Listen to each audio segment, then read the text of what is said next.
Hello everyone and welcome back to some more Nomifactory. So like I mentioned last video, the first thing we're going to be doing today is mining, since we need quite a few resources in order to progress.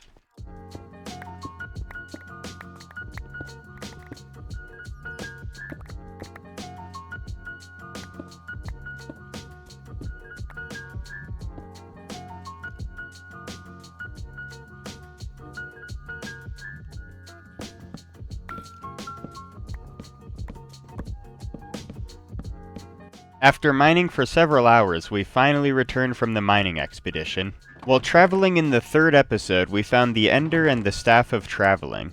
The reason I hadn't used them before is because we need the flux capacitor to actually power them. Their crafts are semi-annoying, but at this point in the game, they're fairly easy.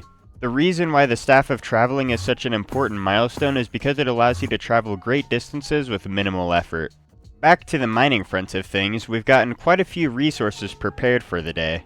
So yeah, continuing from last episode, what we needed to do was craft the charger, which needed 5 dark steel plates and 2 Certus quartz plates. Thankfully, that isn't too hard to do. And just like that, we have our charger. So similar to the simulation chambers and everything from DML, the charger works by getting connected to an actual energy conduit, which won't work with GregTech, but it does work with these energy conduits here from Under IO. So the point of this machine is to charge your Certus quartz, which we don't actually have this version of. We have like the regular non-polished version, but we need to polish it in order to actually use it in that machine. All you have to do to polish your Certus quartz is throw water and Certus quartz into your autoclave, and if you want it to be more efficient, you'll want to use the dust version instead. Either way though, let's use this crystal that we crafted to actually charge it up, which you can see in the top left there that once it's charged, and once it's done charging, you just simply right-click and pick up your crystal. So the next thing we're going to want to make to get into Applied Energistics is the energy acceptor, which is going to need Fluix crystals. In order to craft Fluix crystals, you need to throw charged Certus quartz, nether quartz, and redstone into a water pool. And pretty quickly, we get our Fluix. So because I'm impatient, I'm going to automate this charger here real fast, so that way I don't have to sit here and watch it. So simply, we'll just place in our Certus quartz, it gets dragged in and placed into the charger here, it gets charged, and then it gets pulled right back out and into the crate. Something important to keep in mind as well with this is it won't pull out the Certus quartz crystal until it's actually become charged. It'll literally just sit in there. And just like that, we've got our energy acceptor. So there's a couple things you can work on after you've completed this quest here in the quest line. What I'm going to be focusing on though is actually getting storage. So we're going to get, or want to get the 1K storage cells here. We're also going to want to get this terminal here, so that way we can start progressing towards the ME chest and digital storage. And the reason you want the ME chest is because it's used for the disk drive recipe, as you can see here. Although, something important to keep in mind with this recipe here is that it actually uses aluminum plates and MV emitters and sensors. This would be more of an issue, but thankfully we have several stacks of aluminum smelted up, so that's not too much of a worry. And getting the HV and emitters and sensors and everything isn't too bad either. It's more just tier 2 circuits and, well, electrum rods actually, which we should have too. If anything, I think we should start crafting up our first storage system now.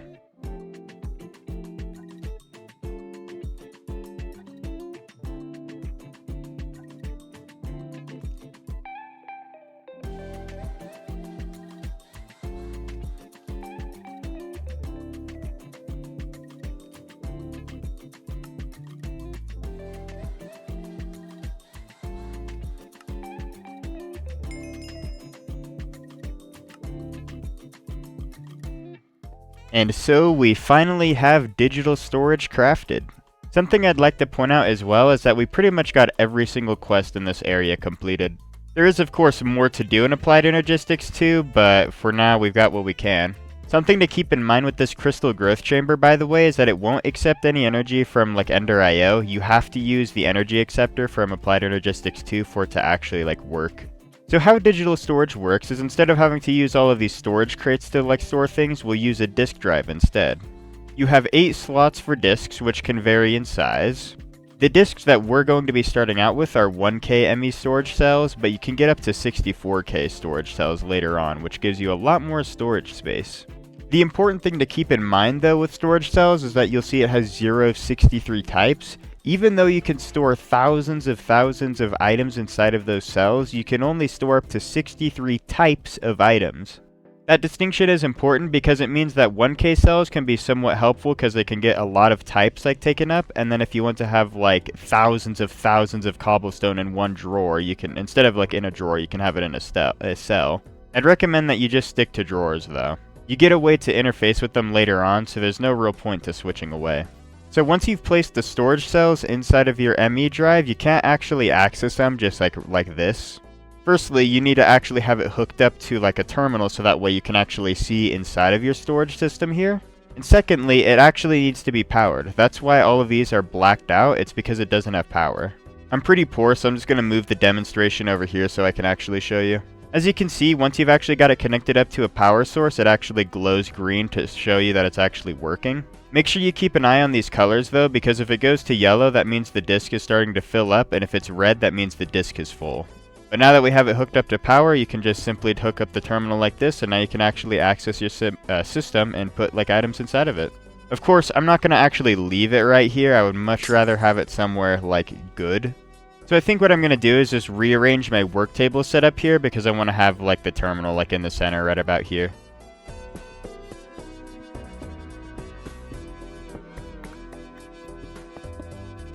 While setting up the system here, I also took the liberty to move some of our resources out of these crates here. Not all of them because we just don't have the space, but some of them. I think the first thing we're going to do though is probably just make 6 more 1K cells because this is just not enough space. We've used up all 63 typings on the top 2 cells, and this cell has all bytes used, and so does this one, so we really just need more cells.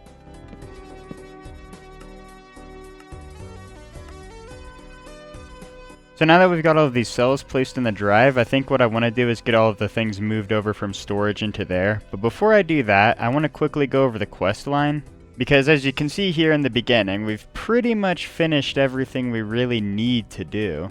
There are some like minor quests to do here, but I think I'll just focus on them later on. For right now though, the main big things to do is to get the pyrolyze oven and then also to get MV machine holes. I think we'll focus on the pyrolyze oven though, because we're going to need this in order to actually get better circuits crafted. I don't know about you, but I'd like to be able to craft a lot more circuits at once. I also just realized I kind of forgot to get this entire setup here like kick-started. The reason why this hasn't even been running in the first place is because the Enderman model needs like actual, you know, pulsating polymer clay in order to like get functioning so we can even have the chance for the pristine matter. And unfortunately we don't really have any clay whatsoever left, so I guess we just gotta craft some more. I think I'll have to keep an eye on this, but for now though we can at least get this like started, though it's going to kill our power more likely than not. Yeah, this is absolutely obliterating our power. I think I'm just going to try to let this run in the background as long as I can to slowly get like anything processed. The longer this runs, just in general, the more likely we are to actually get the... Actually, you know what I should do? I should also get the shulker running too. So in the process of trying to get the shulker and everything running, I realized that this wasn't actually working. So the main issue with the system before was that I was inserting on the left here of the machine when it should be inserting on the top, specifically for the loot fabricators. I'm pretty sure I'm going to need to redesign the simulation chambers too, since I need to insert everything on the top and every other side is an extract side. After taking another second to redesign this again, now we've got the simulation chambers on top like this, so that way when I actually put in the clay, it'll actually go into the machines properly. Thank you, Cave Noise. Now, back to the primary order of business, the pyrolyze oven. In order to craft the pyrolyze oven, you're going to need cupronickel and input and output buses similar to the blast furnace. The main difference is the ULV machine casing and the actual, like, pyrolyze oven. You mainly just need iron plates for the ULV machine casing, and the pyrolyze oven is just mostly stuff we've already made. I suppose similar to the blast furnace, let's get this thing crafted.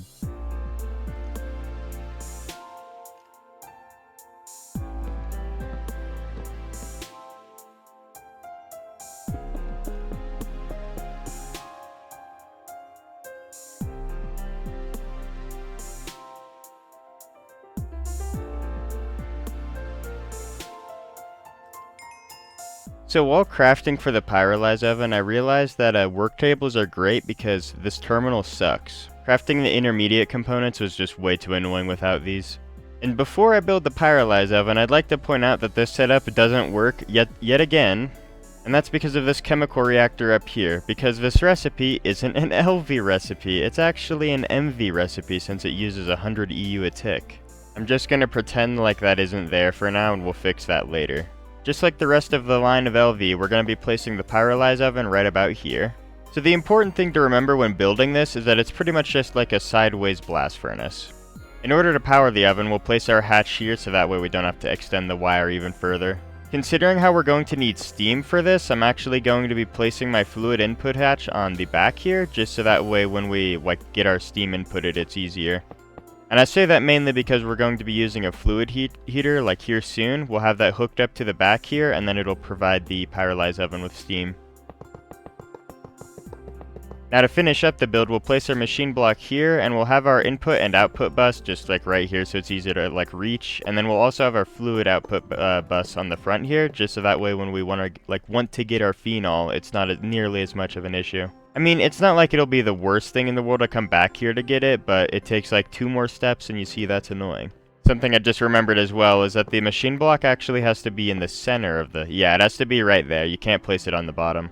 So what the pyrolyze oven does is it turns wood into charcoal and it'll turn coal into coke. Basically just improving the burn time of both fuel sources. The important thing we actually get from this though is phenol if you're doing the coal recipe. If you do the charcoal one, you get charcoal byproducts, which is like this whole thing. We're not going to be thinking about that, and instead what we will be thinking about is phenol, since we actually need this for, I believe, phenolic substrate. That's the main thing. Well, before I can power this on and show this off, I need to craft up this fluid heater for the steam. Since the recipe for steam only takes 6 millibuckets of water, this infinite water source should be more than enough to supply it.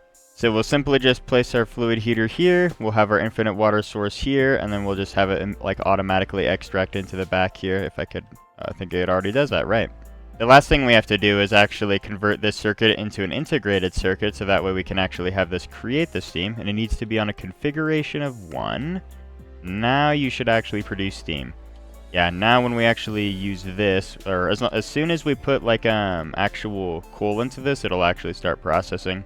So let's quickly grab up some coal so we can show this off. It kind of sucks you can't use your charcoal, but it actually really sucks because I'm pretty sure I'm going to have to go mining specifically for coal. Maybe not. The Omni Penny recipe is pretty cheap, so if I really need it, I can do that. Do I not have enough steam? I'm surprised you're idling. Oh, we also need an integrated circuit for the actual pyrolyze oven as well. So we'll put you to 1 as well, and then put you in the input. Yeah, now you're actually running. Now we'll just slowly let this batch up in the background, and then we'll have more than enough phenol for our phenolic substrate. Do we have a chemical reactor? Okay, we do. At least we have a separate one. So with the pyrolyze oven out of the way, the next thing we want to focus on is capacitors, which needs fine silver wire, tin alloy foil, and rubber sheets. Rubber sheets and silver wire is incredibly simple, but tin alloy foil is not nearly as simple. The first thing we want to check out is tin alloy ingot, which is simply just iron and tin, so that's more than easy enough, but we actually need a new machine, yet another, a cluster mill. Thankfully the crafting recipe for a cluster mill is pretty cheap, so we can just get that crafted up. Oh, and that's a quest too, nice. Unfortunately, since I don't really have the cable to really extend this out far enough, I think I'll just place the cluster mill here so we can at least make the foil. Step 1 is to make the alloy. Step 2 is to turn the alloys into plates. Then the third and final step is to finally turn it into foil. Thankfully you get 4 foil per plate, so it's a pretty good recipe all things considered. With everything you have to craft for these circuits, you'd almost think they're more expensive. The last component for our circuits is soldering alloy, which is yet another alloy, which thankfully isn't too hard to craft up. It's just tin and antimony and an alloy smelter, which I think we should have some.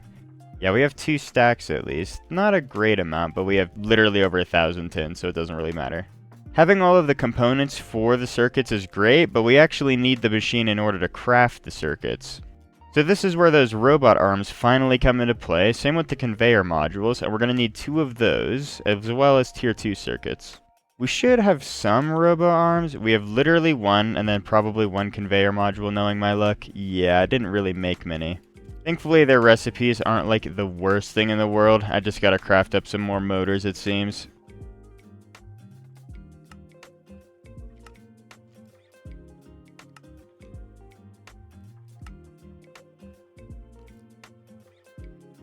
finally, with all of those components, we can actually craft the assembler, which will allow us to finally make our better circuits. And that'll be a quest too. Despite the fact we're running out of space, I'll just place it back here, I guess. We really need to make more cables. So pretty much like any other machine, the assembling machine just has its inputs on the left here, and then the outputs on the right, and then we'll place our liquid, the soldering alloy, into here. All that's really left to do is batch craft the actual tier 1 circuits, although when we get that, we won't really be able to like use them, because if we have the tier 2, like tier 1 circuits, the issue with the second tier 1 circuits is that you can't actually upgrade into the like regular old primitive processors for the first tier 2 circuits. You can only use the first tier 1 circuits for those primitive tier 2 circuits. Which means that you have to go onto the second tier 2 circuit if you're going to actually craft those. And in order to craft the second tier 2 circuit, you just need tier 1 circuits, fine copper wire, resistors, and transistors. You need like soldering alloy for the bottom there. You can either use tin or soldering alloy, but soldering alloy is just cheaper. The main new thing though is these transistors, which needs aluminum foil, fine silver wire, and rubber sheets. All things considered, they're relatively cheap. Once we've got all of those circuits batched up, I think the next thing we're going to be focused on is actually fixing this for like the 3rd or 4th time. This time it will actually work. We are like on the cusp of having like fully automatic DML. Either way though, let's get our circuits crafted up.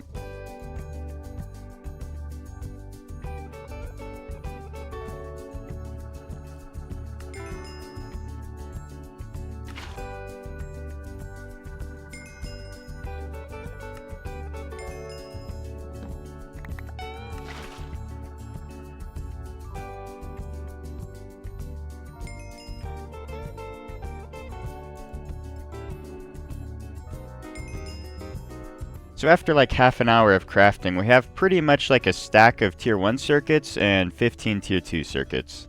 And I'd like to point out how much easier it is as well, just because resistors, you actually get 12 if you craft them in the assembler for even less materials, since you just use 4 copper wire and 1 coal for 12 instead of 2 for 3. While I was crafting, I also removed some of the work tables to more fit what we're going to be needing for the new circuits, which is mainly going to be the transistors, which we need for the tier 2 circuits, the capacitors for the tier 1 circuits, and we still need to craft the boards. I pretty much just replaced the diode one. Now to actually fix the DML setup, I need to make an MV chemical reactor to actually run the setup, which is going to require our first MV machine hull, and it's also going to take a bronze rotor and a new electric motor. And in order to power the chemical reactor, we're going to need an MV-CEF, and we'll just make the cheapest one since we really don't need a 16X for one chemical reactor. So the first thing to do to craft either of these is to actually make— Oh! Whoa! What the fuck, man? Why the fuck did a creeper spawn? Jesus Christ, that scared the fuck out of me. Oh my god, there's literally like a couple spots where enemies can spawn. Holy shit. Okay, yeah, we are immediately getting that covered up. I just got stun locked into my inventory there. That just, holy shit. Never again. As I was saying, in order to get an MV machine hull, we need to get MV machine casings, which is basically just a bunch of aluminum. Thankfully, it only takes 9 aluminum plates instead of like the 11 wrought iron plates you would need for LV machine hulls. Holy shit. Unfortunately, we need to batch up some aluminum plates since I kind of used them all for the foil. With the aluminum we have, we can now craft the machine casing, but not the machine hull. We need copper cable for that. Thankfully, we had some copper saved up from when we were crafting like the stacks and stacks of fine copper wire, so we have that. And now we can more than easily make our very first MV machine hull, if I could actually place the wrought iron plate there. Now that we have the machine hull, the first thing I want to craft is a chemical reactor because the CEF is pretty easy and we can knock that out fairly quickly. Either way though, in order to craft the chemical reactor, we need a bronze rotor and an electric motor that's MV instead of LV this time. So in order to craft the MV motor, what we need is 2 aluminum rods and a magnetic steel rod and a lot of copper wire pretty much. Thankfully, getting those resources isn't too hard at this point. I didn't craft up too many components since we're only really going to be needing 1 motor for the chemical reactor. Hopefully we don't need more sooner than later. Now to craft the bronze rotor, all we really need is a bunch of plates and rods, considering how the two center components are basically made up of rods and plates. And just like that, we have our bronze rotor. And that's pretty much all we really need for the chemical reactor, or at least all the difficult components. We just need 2 glass, and now, yeah, we can make our chemical reactor. So now with our chemical reactor, the next thing we need to make is the CEF, and I'm going to clear some of my favorites real fast. Which isn't really too difficult, especially considering the fact we already have most of the components from earlier crafts. I think the only thing I don't have left over from earlier crafts is another MV machine hull, since I only made the one for the chemical reactor. And now, oh, I still need the energetic wire. Oh, and thankfully we have energetic alloy wire in the system as well, so I don't even need to craft up that either. And now just like that, we can make our 4x CEF. So to actually fix this, all we really need to do is replace the chemical reactor and then place the CEF onto the side of it, but I don't want to lose the molten ender inside, so I'll just pick it up with my tank. The only other issue we have is the fact that I don't have enough vibrant alloy to actually stretch this all the way over. I think I'm going to need to make more ender pearls for all of that, but excluding that, we should be able to get this all set up. And now with the chemical reactor placed down, we can place our molten ender back. We just need to make the actual energy conduits, because I'm pretty sure we have the energetic alloy version, but we really don't need that. Now the next thing to figure out is how to spaghetti the wire here so everything can fit. So now instead of having the item conduits extract on red on the back of the drawers here, they extract on red on the top, and then we just have the conductive iron like going right around the chemical reactor. I'm going to go get those ender pearls crafted real fast so we can actually power the setup now.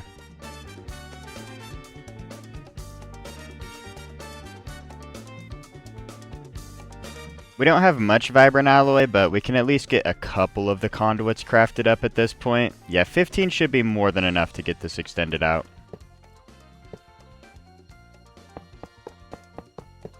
And now with the chemical reactor actually functioning, now our electric furnace is producing pulsating dust. Now we can have that go into our basic drawer, since I believe that was the one that was like going directly there. And then we're going to make sure we place at least one in the alloy smelter. Well, I want to do that, but at the same time I don't want to do that because I don't want this thing to get filled up with clay. Once we've got like a decent stockpile of pulsating dust, I think that's going to be the moment in which I actually like start filling this thing. Either way though, this should fully function and we should actually get pulsating polymer clay created and processed to be like put into these 2 simulation chambers. It only took like 2 or 3 episodes, but with this entire thing out of the way, we can actually like work on bigger and better upgrades. Like for instance, one thing that I have like a big issue with right now is dealing with this electric blast furnace. I really want these crafts to just be constantly processing in the background without me even having to think about it. And that's going to be especially true once we have more simulation chambers up. We pretty much are at the point where I want to start getting a lot of resources passively created. I do not want to continue mining if I can help it. Although something from personal experience I can tell you is that we will have to continue mining to some degree, and there was some like phantom miner or something like that, yeah, from Actually Editions. This is the miner we're going to be going like through for that like entire process. Mainly so we can just like set it and forget it and just have that process in the background while we do other things. Alright, we're at 30 pulsating dust at this point. Hopefully this is more than enough to not have this thing fill up. I really don't want to just have to, like, clear this out later on. And, okay, it immediately got pulled out? Do I accidentally have it, like, not going into the drawer or something? Yeah, because I have it automatically extract. I'm thinking it's because I changed the inserts over here, because we had it inserting on red for those, or it extracts on red for that at least. I think what we'll do is we'll remove the extract channel for blue on this thing, because I want this alloy smelter to like be outputting into the drawer there, so we just constantly have a stockpile of clay. And instead of this one extracting on red, it's going to extract on blue if I can find the channel. There we go. Now I just got to actually place in the clay. And now we actually have our system fully functioning. You can see it immediately get pulled out and like put it straight into the shulker alone. I think I need to turn on round robin as well for this, because I want it to be constantly cycling through both of those, not just one. Because normally conduits, when they're extracting, they fill up one inventory at a time, and they'll do like the closest one or something like that. I don't remember how it works. Either way, If you don't want it to do that and you want them to fill like everything constantly so they're like all even, place round robin and then it'll do like 1-1 for like each machine. Yeah, because now we have 24 here in this Shulker model and we have 3 here in the Enderman model. And since we've got enough spare diamonds from earlier, these numismatic dynamos won't immediately like die. I cannot express how great this feels to finally see this entire setup here running and not just one thing. Before we set up passive processing, I want to upgrade my terminal to a crafting terminal so it's easier to craft things. I don't like having to interface with a different thing. So in order to craft this thing, we need a calculation processor and a crafting table, and then just the terminal we already have. The main issue is the calculation processor, which requires an inscriber. So to actually craft an inscriber, you need 5 dark steel plates, 2 electric pistons that are MV, a machine hole, and a fluix crystal. I might as well place the piston above the motor since we're going to be making motors for the actual MV pistons. So in order to actually craft this, we're going to need aluminum plates and rods, and the small aluminum gear is basically just another plate. And we've already got the copper cables and aluminum plates. All I really need to do is just throw some aluminum through a lathe. Also, it's aluminium. I just can never remember. Alright, I'm gonna hope that these 18 aluminum rods are enough. And I also, you know how I was literally talking about how I hope that I don't need more electric motors? Well, now I need more electric motors. And I should be able to just use the hammer from there because I'm, well, lazy. I do not feel like making another hammer just for the pistons right now. Can't make 2? Oh, I need to make another gear. Now we can make 2. Is that a quest? Okay, well, it's not a quest. Either way, though, we got both of our pistons, and then to make the machine hole, we just need to take all of our aluminum out. Machine casing, machine hole. Fluix crystals are easy since we have spare from earlier. Same thing for the dark steel plates. We had like 8 dark steel ingots spare, so thankfully we can get this crafted up too. And now with all of our resources, we can make our first inscriber, which should be a quest. Okay, well apparently it's not a quest. I remember seeing it in early game here. Oh, it's after the inscription plates. I literally haven't found the logic press yet, and that's the last one we need to go find. On the bright side though, the engineering press, which is what we need, we need a calculation processor, which we do have the press for that, and then we also need a silicon press so we can even make it, because when you're making these processors, you need printed silicon, which requires that press. So to give the inscriber power, you'll connect it up to your conduits here instead of the energy acceptor, surprisingly. And the interface is pretty simple, so you'll have your presses in the top here, and then your resources in the center. To actually automate it though, it's incredibly annoying, because you have to have the top slot be inserted at the top, the middle slot's on like the sides of it, and then the bottom slot is on the bottom, although it might be on the left of it, because I remember like always having to extract like on the right side of the thing. It's just a mess, really. Either way though, with this alone, we can actually make our one engineering circuit, I believe. Calculation processor. If I could stop forgetting that. To actually craft a calculation processor, we need a printed calculation circuit, printed silicon, and 1 tier 1 circuit. Thankfully, we've got 55 tier 1 circuits, so that's not much of an issue. To make the calculation circuit, we need 1 Certus quartz plate. And I know for a fact we can't make the silicon one because we need a silicon plate in order to craft that, which we should be able to just smelt this up. Yeah, we can just smelt silicon. With our silicon plate, we can now make our silicon, printed silicon. With our Certus quartz plate, we can actually make the calculation processor, or at least the circuit for now. And finally, with these two, we can combine it with our circuit to actually make our calculation processor. Thankfully, to actually do the craft to upgrade this thing, we can just do it in our inventory, although my inventory is incredibly full. Now we should have enough space. So simply just ME terminal, crafting table, and calculation processor, and now we have our first crafting terminal, which I don't believe is a quest, unfortunately. So now when we access this terminal, we get the crafting grid at the bottom, which is just so much nicer, really. Now if I want to do a craft, if I want to do any of these crafts, I could theoretically do them in the terminal. I think personally I'm still going to be doing these batch crafts over in the work tables just because it's easier for me to remember and I don't have to have all of the recipes constantly favorited.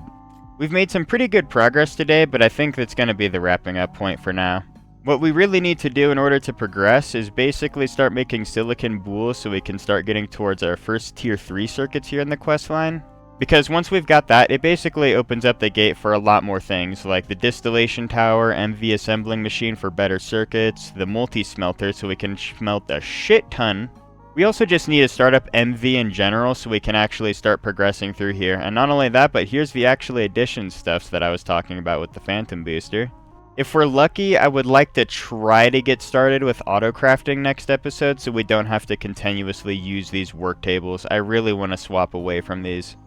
The last thing to note is the reason why this episode took so long to get out was just because I was sick for a couple days, so it was kind of hard to talk for a little bit there. You can hear it like briefly at the beginning of the episode, but I basically just stopped after like recording 1 or 2 times. Thank you all so much for watching this video. I hope to see you all in the next episode, and until then, I'll see you next time.